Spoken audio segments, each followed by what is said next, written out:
Jesus. Hallelujah, Jesus. Dakilang Diyos, nagpapasalamat kami muli sa gabing ito, Panginoon, na kung saan Ikaw po ang tumatayo sa aming kalagitnaan upang Ikaw ang aming maparangalan sa aming mga buhay. Loobin mo, Diyos, na naman ang aming mga pangangailangan sa pang-araw-araw. At sa hapong ito, Panginoon, sa gabing ito ay Ikaw po, Panginoon, ang inaasahan namin na magpupuno ng lahat ng mga bagay na yan. At labis ang pasasalamat namin, Panginoon, sapagkat nananatili ka sa aming kalagitnaan. At ang lahat ng aming gagawin, Panginoon, na pag-aaral sa iyong mga salita, Ikaw ang aming nais makilala, Ikaw ang aming nais maitaas sa aming kalagitnaan. Dakilang Diyos, sa hapong ito, nagpapasalamat din kami sa iyong patnubay at sa iyong proteksyon, Panginoon, ay ginagawad sa bawat isa sa amin, O Diyos. Nagpapasalamat kami. At patuloy, O Diyos, na kami ay umaasa na sa bawat araw ng aming buhay, Panginoon, ang banal mong kamay, Panginoon, ay laging nakagabay sa aming mga pang-araw-araw na gawain. At sa gabing ito, Panginoon, nais namin na palaging maranasan ng bawat isa sa amin ang iyong banal na presensya. At upang sa pamamagitan, Panginoon, ng presensya mo, Panginoon, ay maitaas namin ang lahat ng papuri, pasasalamat at pagsamba sa pangalan ni Jesus. Amen. Hallelujah. So, magandang gabi po sa inyo, mga kapatid. Makibukas po tayo sa aklat ng Lucas chapter 16 verse 16 to 17.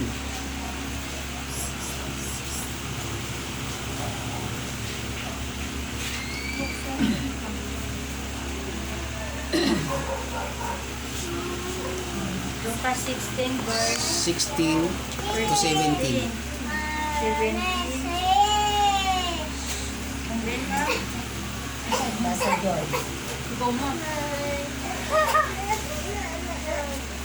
Ang kautusan ni Moises at ang sinulat ng mga propeta ay may bisa hanggang sa pagdating ni Juan na tagapagbotismo. Buhat noon ay pinapangaral ng mga magandang balita tungkol sa kaharian ng Diyos at ang lahat ng pumili na magkapasok dito. 17 verse 17. Mas madali pang maglaho ang langit at ang lupa kaysa mawala ng bisa ang kahit isang tuldok ng kautusan. Amen.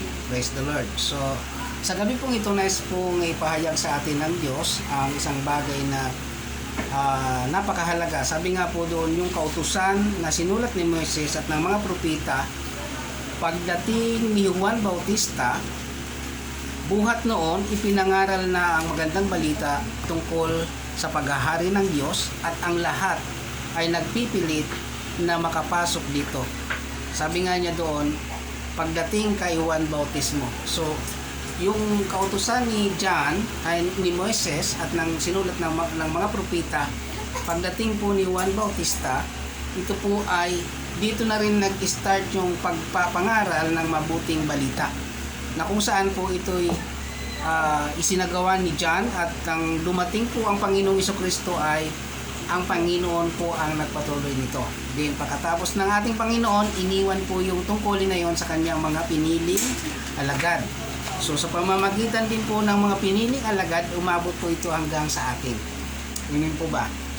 So, tingnan po natin yung overview ng ating pong pag-aaralan. Sabi nga yung pangkalahatang ideya, makikita po natin kasi dyan, may dalawang klase po ng buhay na pag-aaralan tayo. Kagaya po ng kapanahunan natin, may mayaman at may mahirap.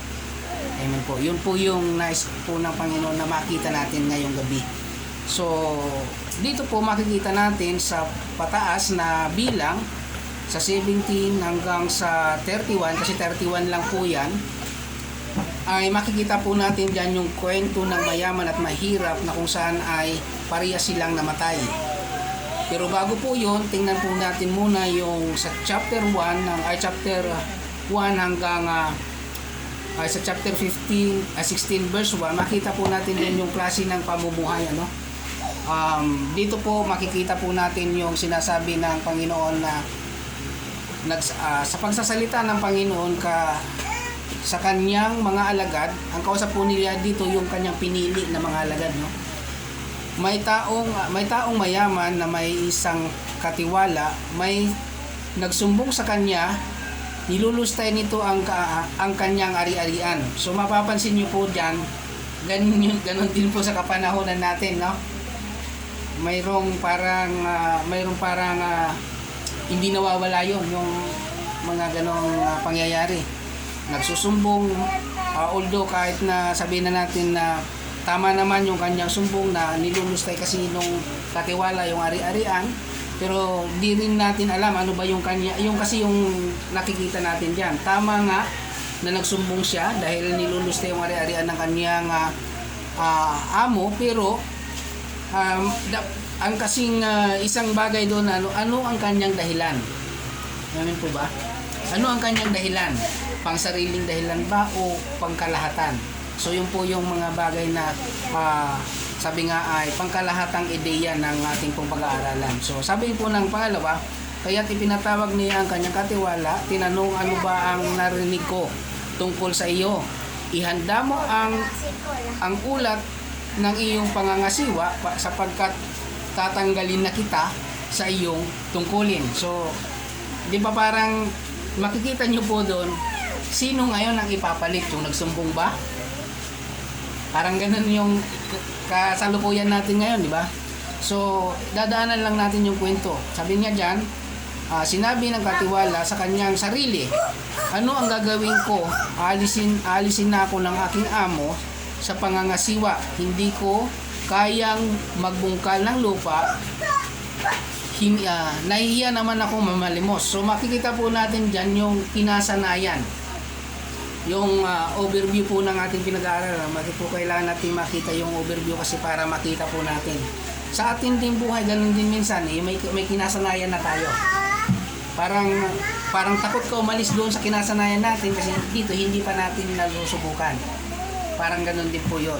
So, sabi niya sa pang-apat, alam ko na ang aking gagawin. Maalis man ako sa pangangasiwa ay may tatanggap naman sa akin. Kailangan kanilang tahanan, sa akin sa kanilang tahanan. So makikita po natin dyan, gumagawa siya ng paraan. Amen po ba? Sana po makita natin yung overview o yung pangkalatang ideya ng Luke chapter 16, kasi makikita po natin dyan na kahit sa kapanahonan natin nangyayari po yan. Yung mga bagay na parang iniisip nating problema, gumagawa tayo ng sarili nating paraan. Amen po ba?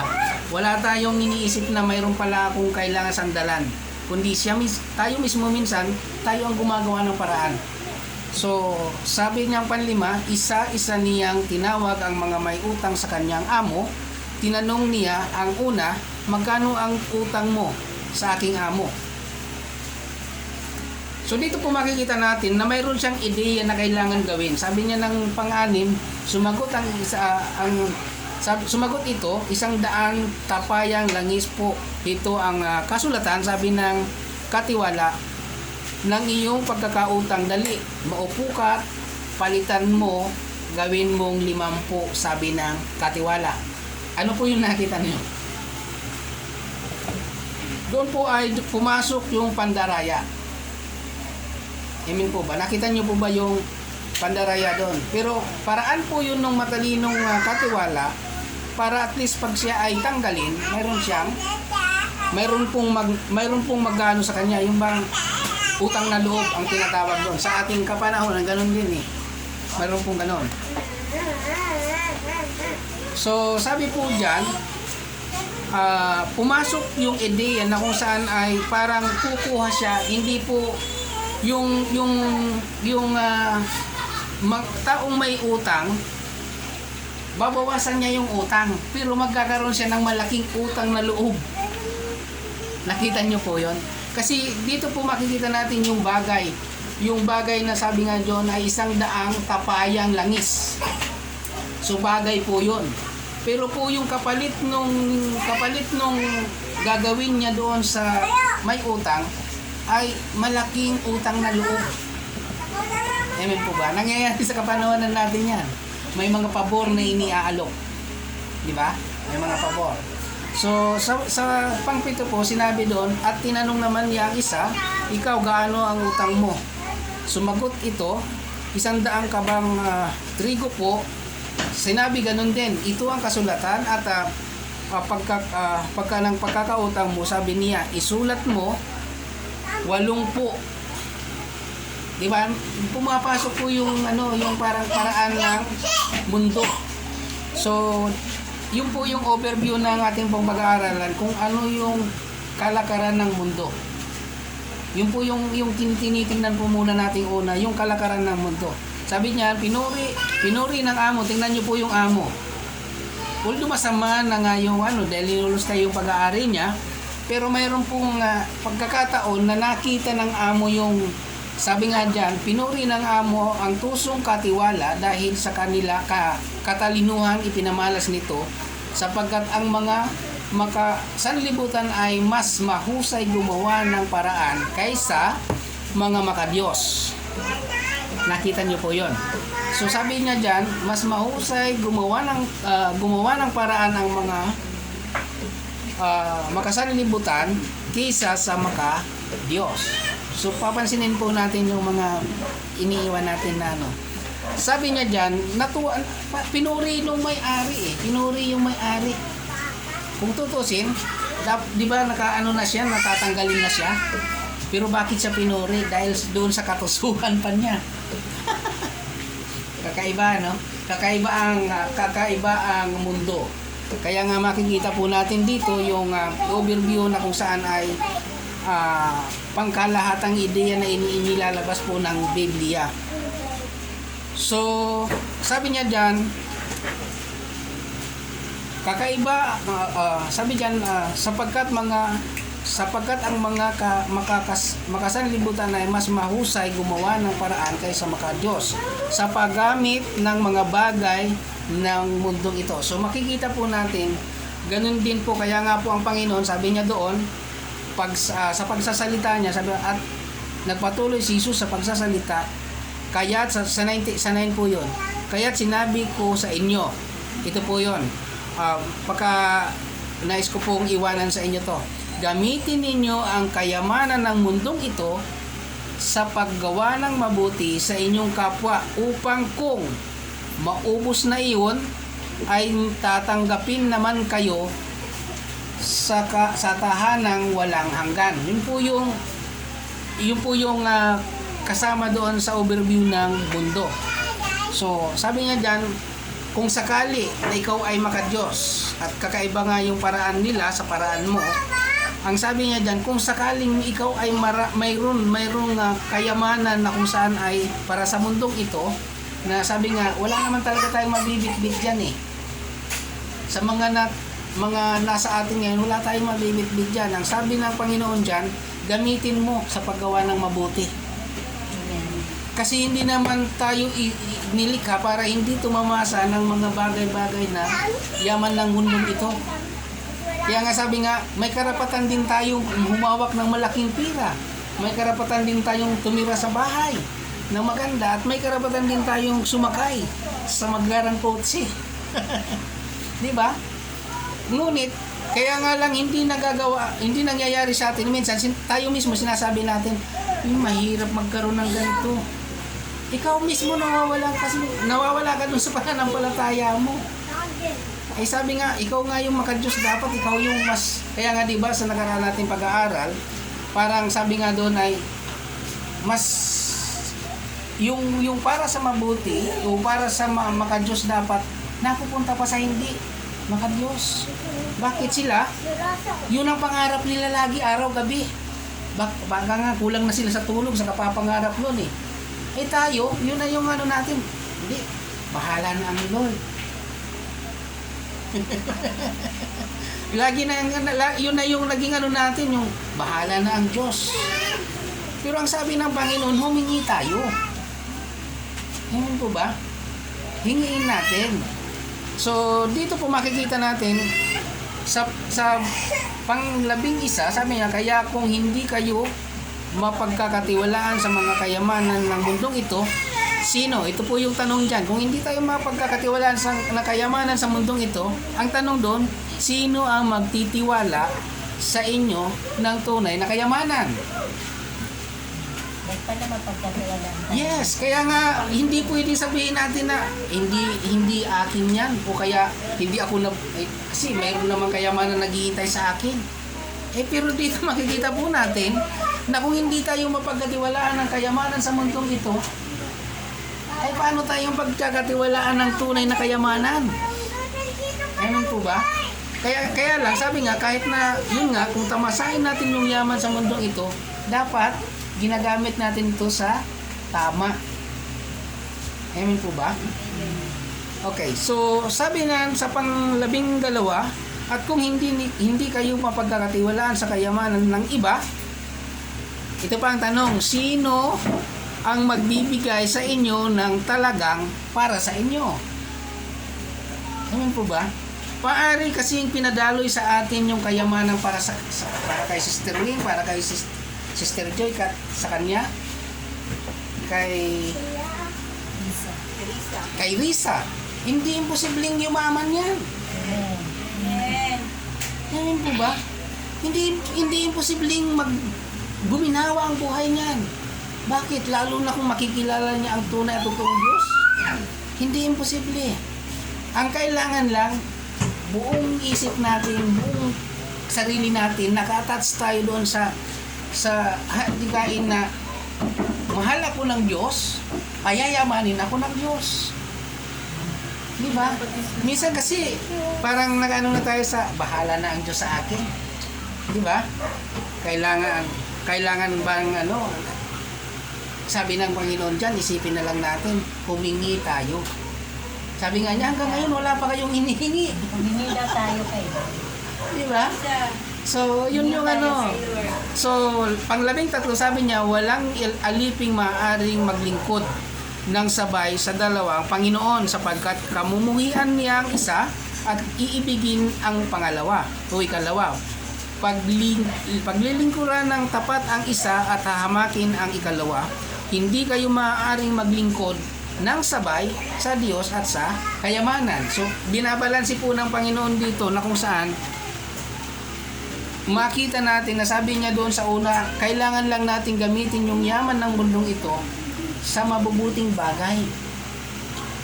Yung hindi ka mapupulaan, hindi na mapupulaan ng Diyos na lumikha sa atin. Then, sabi niya doon, kung magagawa natin yun, sabi ng Panginoon dyan, maaari din tayong pagkatiwalaan ng kayamanan na nasa, sabi nga ng Matthew chapter 6, yung kayamanan hindi nasisira.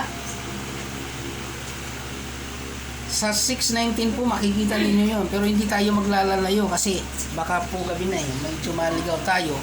Kailangan lang nating tapusin yung isang chapter ng Luke.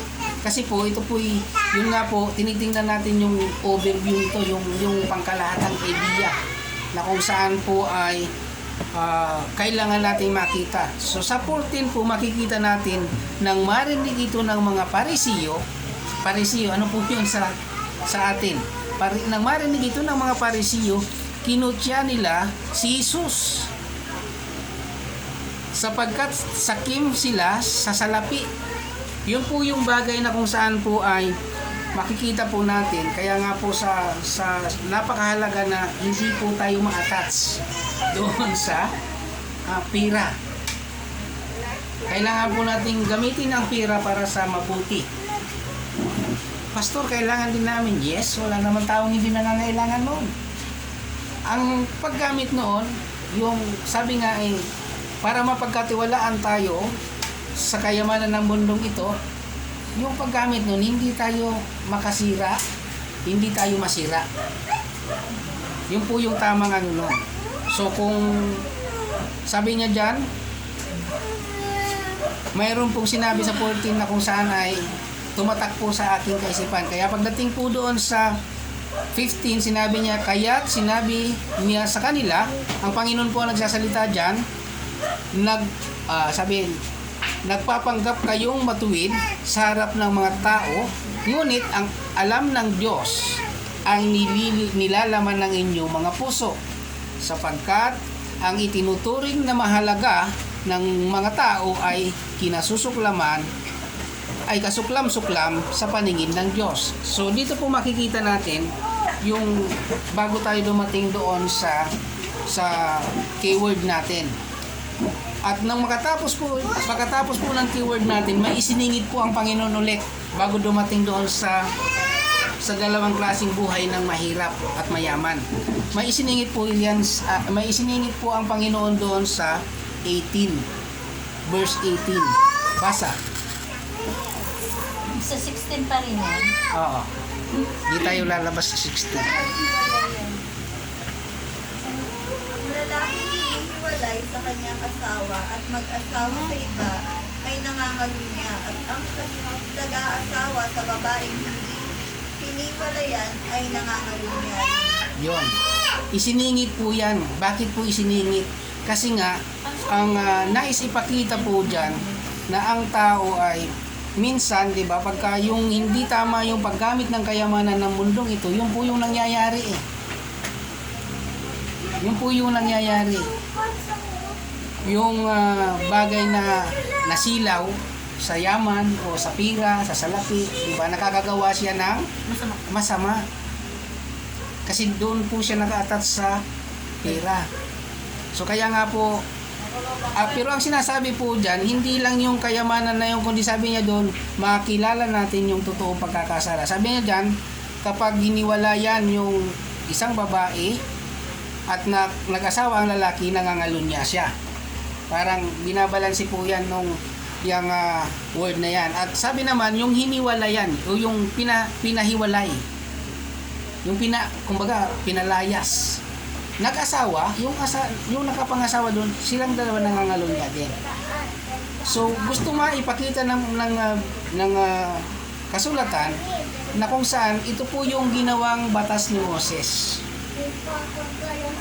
Ayun sa Ten Commandments. Yan, nasa batas po ito ni Moses. Pinapanood lang kanina. Di ba? Yun po yung binasa natin sa 16:17. Yung batas ni Moses yan.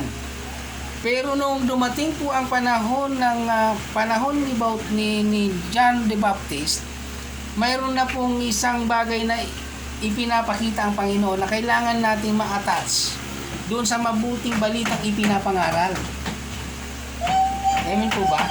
Sabi nga, kung mababasa nyo po kasi tayo lalayo sa isang verse na ito eh.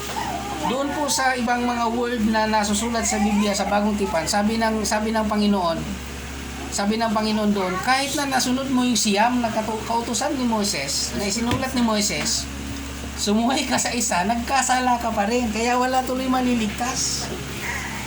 Diba? Kuhan niyo po yun. Kaya po yung isiningit yung 18 na yan. Ipinapakita po dyan na kapag kahit na nasunod mo yung siyam at lumabag ka dito sa 18, nagkasala ka pa rin. So, pero sabi ng Panginoon, sabi niya, sino man ang tumanggap, sabi niya doon, dahil sa mahal nga tayo ng Diyos, sabi niya doon ay ibinigay niya ang kanyang bugtong na anak upang sino man ang tumanggap ay hindi mapahamak kundi magkaroon ng buhay na walang hanggan. So makikita po natin dyan na sa salitang yun parang inalis ng Biblia yung 10 kautusan. Ano ipinalit? 2 na lang. Anong kautusan yun? Yung 2 kautusan na hanggang ngayon hindi pa rin na-perfect, 2 na lang. Ano? Ha? nasa 10 kautusan pa yon. Ang sabi ng Luke sa chapter 10 verse 25, sabi niya, ibigin mo ang iyong Diyos ng buong puso, ng buong lakas, at ng iyong buong kaluluwa. At ibigin mo ang iyong kapwa gaya ng pag-ibig mo sa iyong sarili. So 2 na lang yon.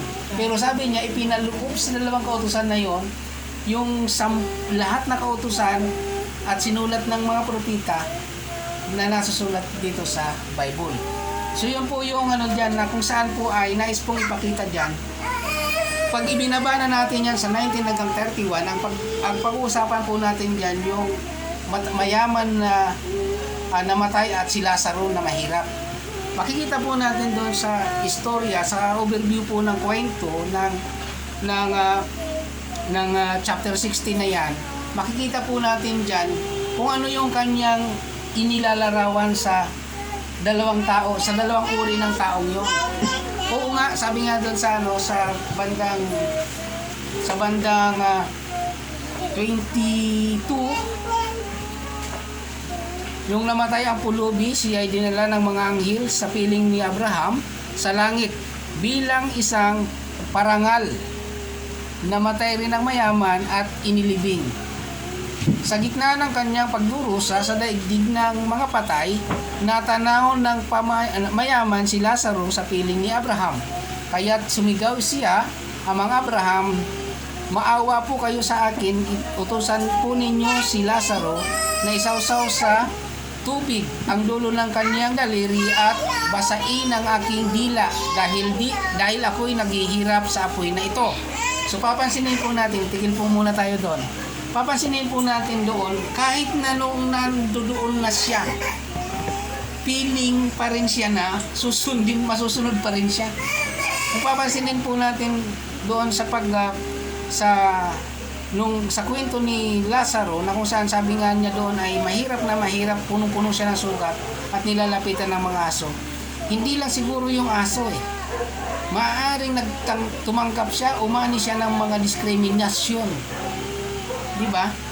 Pero pagdating nung siya ay mamatay, dahil wala naman nabanggit na doon, karamihan naman kasi sa mga dinidiscriminate, yung mga mahirap na ganyan, hindi na sila kumikibo. Hindi na sila nagsasalita. Hindi na sila naglalabas ng kanilang sama ng loob. Kaya sabi niya dan nung mamatay ang pulubi, dinala siya ng anghel. Kaya ano yung aral po na makukuha dyan? Kung hindi maganda yung narinig mo, huwag mo nang gantihan ng hindi rin maganda. Amen po ba? Hindi na maganda. Gantihan mo rin ng, kung sabi nga, wag mong gantihan ng masama ang masama. Ano bang tawag ito? Huwag mong talunin o labanan ng masama, kundi talunin mo siya ng mabuti. So, sabi niya dyan, sumagot si Abraham, anak, alalahanin mong nagpasasa ka na sa buhay noong ikaw ay nasa lupa. At si Lazaro naman ang nagtiis ng kahirapan, subalit ngayon ay maligaya siya rito samantalang ikaw na may nagdurusa. So mapapansin nyo po dyan na maaaring hindi nagamit ng mayaman sa tama yung kanyang kayamanan. Amen po ba? Yung po yun, maaaring hindi niya nagamit kasi kung nagamit siya sa tama, ano yung sabi ng binasa natin kanina, mayroon tayong ipagkakatiwalaan din siya ng tunay na kayamanan. At ang tunay, ano po kaya yung tunay na kayamanan? Ang tunay, sa akin po sa aking pagkaunawa, ang tunay na kayamanan yung makapiling ka ng Panginoon sa kanyang kaharian. Wala pong kapantay yun, yung makapiling ka ng Panginoon sa kanyang kaharian. So yun po yung dapat na, sabi nga dyan, mayroon pa siyang sinabi, bukod dito may malaking bangin sa pagitan natin. Ibig sabihin, mayroon pong barrier. Mayroon pong hadlang, may harang. Yung bangin na yon na sinasabi niya dyan, sabi niya doon, harang para yung nandoon hindi makaparito at yung mga naririto ay hindi makaparoon. So talagang hindi talaga magagawa ng paraan. Kung sa mundong ito nagagawa ng paraan, pagdating ng panahon na nandoon ay hindi na tayo makagagawa ng paraan. Kaya nga po ulitin ko yung mga nakaraang pag-aaral natin. Kung talagang gusto po natin, dito pa lang sa buhay na ito. Kasi doon po wala na. Kahit anong paraan ang gawin natin, wala na. Sige, pagpatuloy po natin. Sabi po dyan, sa 27 po makikita niya dyan, ngunit sinabi ng mayaman, kung gayon po amang Abraham, ipinapakiusap ko pong papuntahin na lamang ninyo si Lazaro sa bahay ng aking ama. Ano kaya ang layunin? 28, sabi niya doon, sa aking mga 5 kapatid na lalaki, Suguin po ninyo siya upang sila'y bigyan ng babala upang hindi sila humantong sa dakong ito ng pagdurusa. Ayun pala naman. Doon niya naranasan, doon niya lang naramdaman yung magkaroon ng concern doon sa mga mahal niya sa buhay. Kung kailan wala na siyang magagawa. Kaya nga po sa panahon ito, isang bagay na nais ko pong linawin sa atin po na hanggat kaya pa nating i-invite o i-encourage yung mga mahal natin sa buhay, bagamat mahirap, huwag tayong susuko. Kasi pagka po ay dumating na ang panahon, hindi na natin sila ma-encourage. Di ba? Sabi nga po niya dyan, kung ayaw natin sila ay makarating doon sa lugar ng pagdurusa. So 29 sabi niya, ngunit sinabi sa kanya ni Abraham, nasa kanila ang mga sinulat ni Moises at ng mga propeta, iyon ang kanilang susundin. Kasi marami pong naka-attach doon sa kautusan. Pero sabi nga po ng Panginoon, sabi niya doon kung sino yung sabi niya sa 14 ng John, sabi niya doon, kung sino yung sa pamamagitan, sabi niya doon, ako ang daan ng buhay at ang katotohanan, walang makakapunta sa Ama kung hindi sa pamamagitan ko. So kaya nga po malinaw po yun na hindi sa pagsunod mo sa kautusan, kasi kung susundin mo yung kautusan, pag hindi mo nasunod yung isa, baliwala. Di ba? So ito po yung dalawang kautusan na nga lang, nahihirapan tayong mahalin ng ating kapwa. Kasi nakapaloob mo din lahat. Nahihirapan tayong mahalin ang Diyos. Di ba? Kaya exercise lang. Exercise. So makikita po natin dyan. Sa 10p, sabi niya dyan, sumagot ang mayaman, hindi po sapat ang mga iyon. Tingnan niyo po yung word na yun, hindi sapat.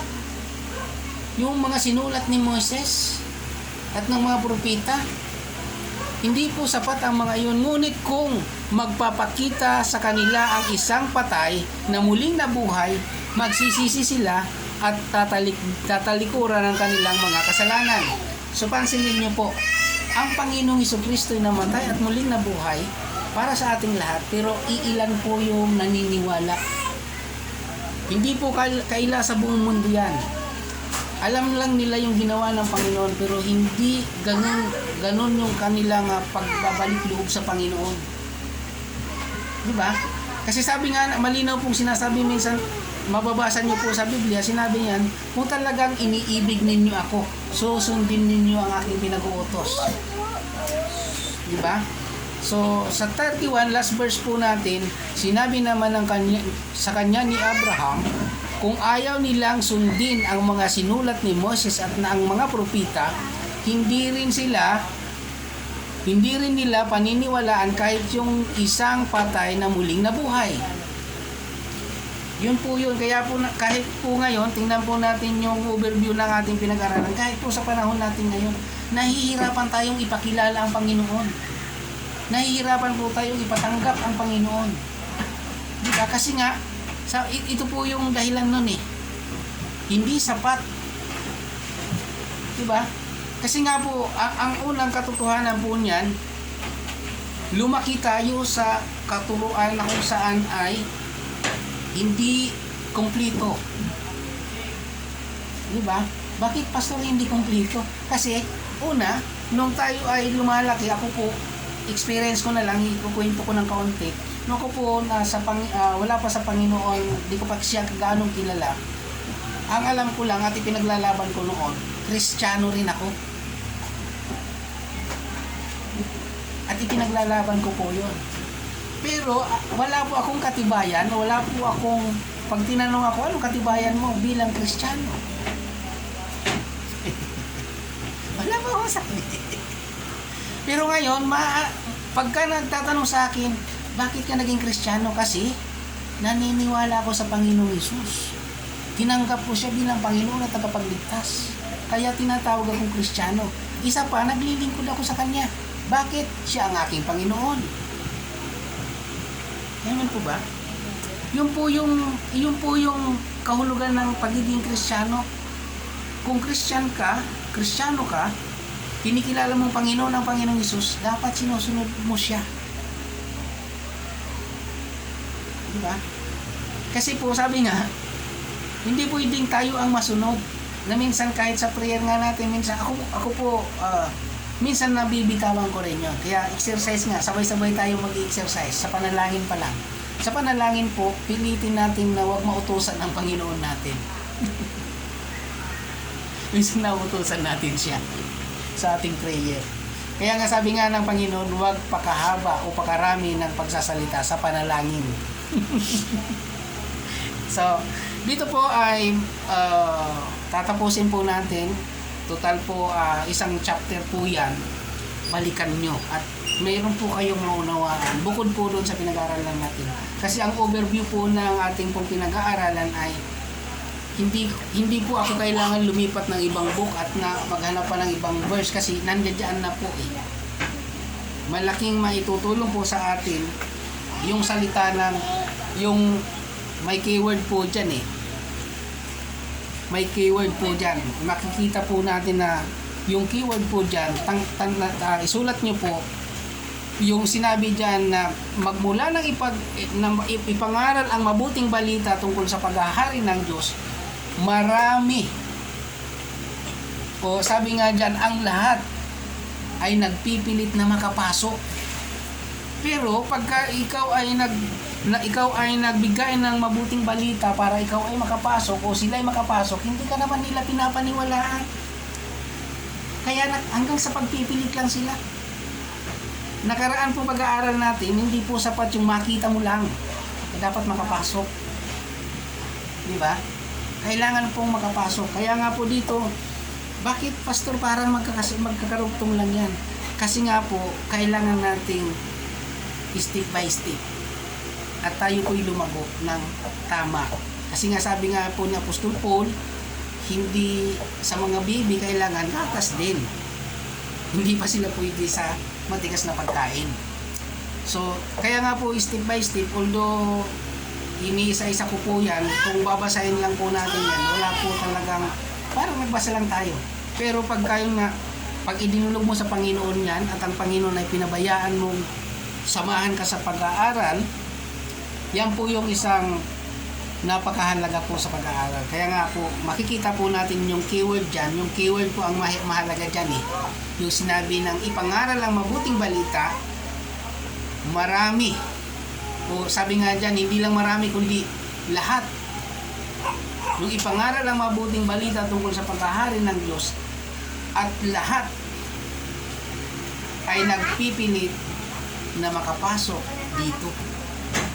Ang problema, yun po yung problema. Minsan, kahit na tama yung dinadala mo, minsan pinupuluso ka pa. Di ba? Parang ayaw ka pakinggan. Pero pag tinanong mo sila kung gusto nila ng kaligtasan, gusto rin nila. Kaya yun po yung yung keyword po natin, balikan niyo po yung keyword na yon. Yung lahat ay nagpipilit na makapasok. So, kung kaysa tayo doon sa nagpipilit na makapasok, ano ang dapat natin gawin? So, hindi ko po kayo sasabihan kung ano yung dapat ninyong gawin, pero kompleto po ang Bible. Sinabi nga po ng Panginoon sa John 14 na sinabi niya doon, ako ang daan, ang buhay at ang katotohanan, wala makakapasok sa o makakarating o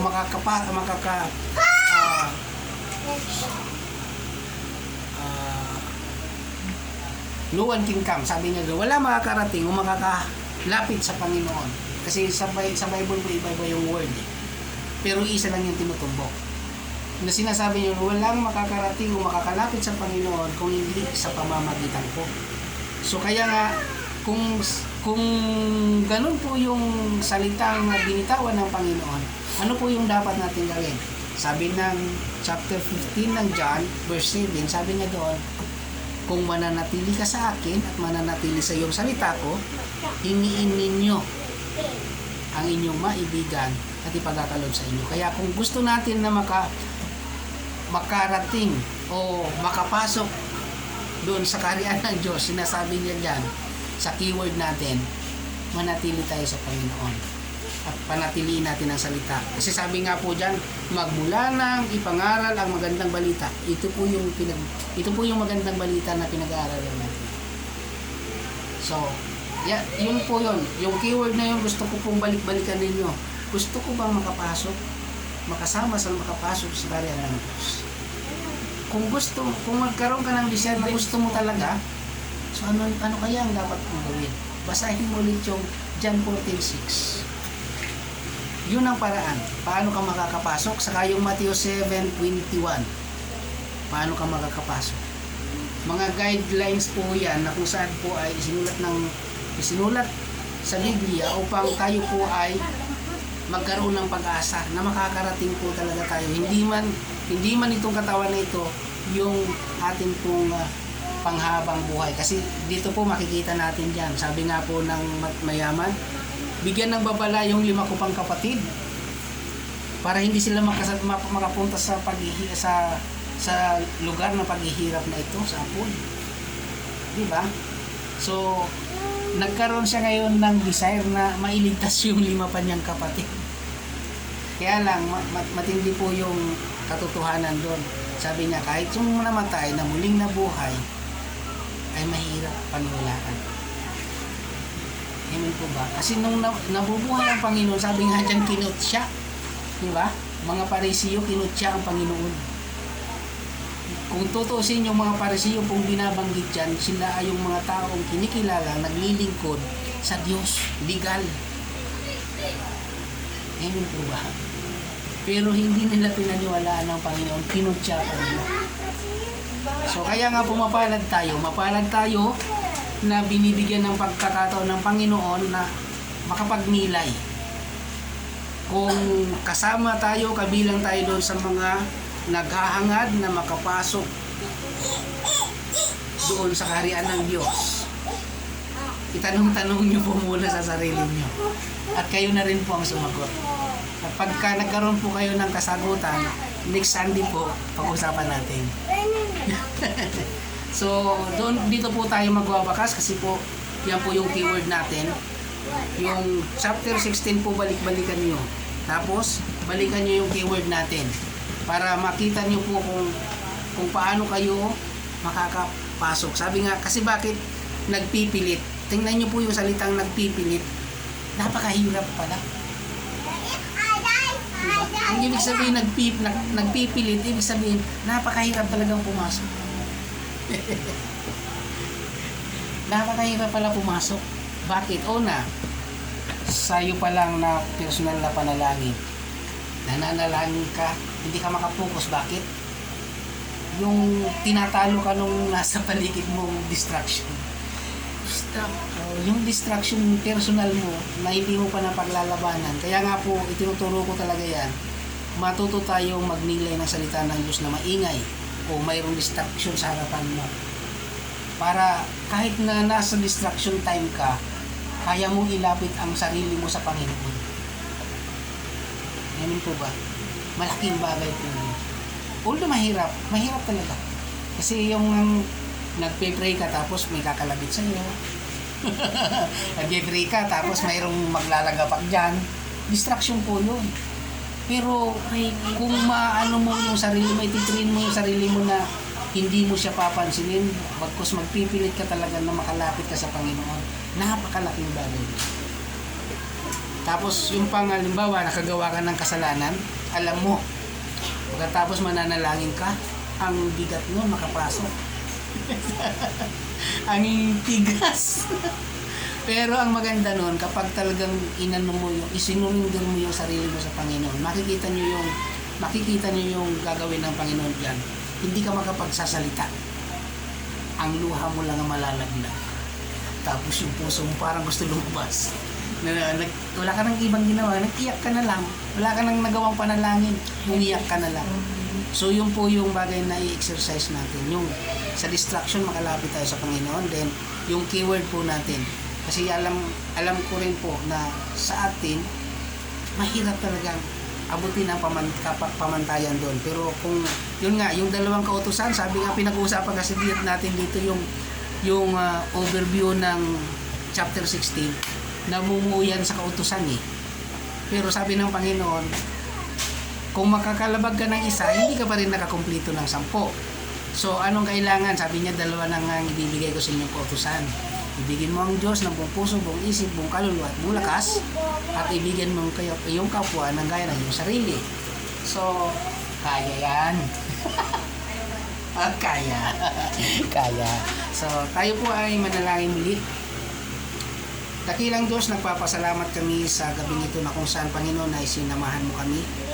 At loobin mo, Panginoon, ang bawat pag-aaral namin, Panginoon, sa aming sa iyong mga salita, Panginoon, na matanim ng pinakamalalim sa aming mga puso at itong magbunga ng ayon sa iyong kalooban. At nagpapasalamat kami, O Diyos, sa lahat mong gagawin sa bawat isa sa amin, sa pagpapala, Panginoon, na inilaan mo na para sa amin ngayong linggo, Panginoon.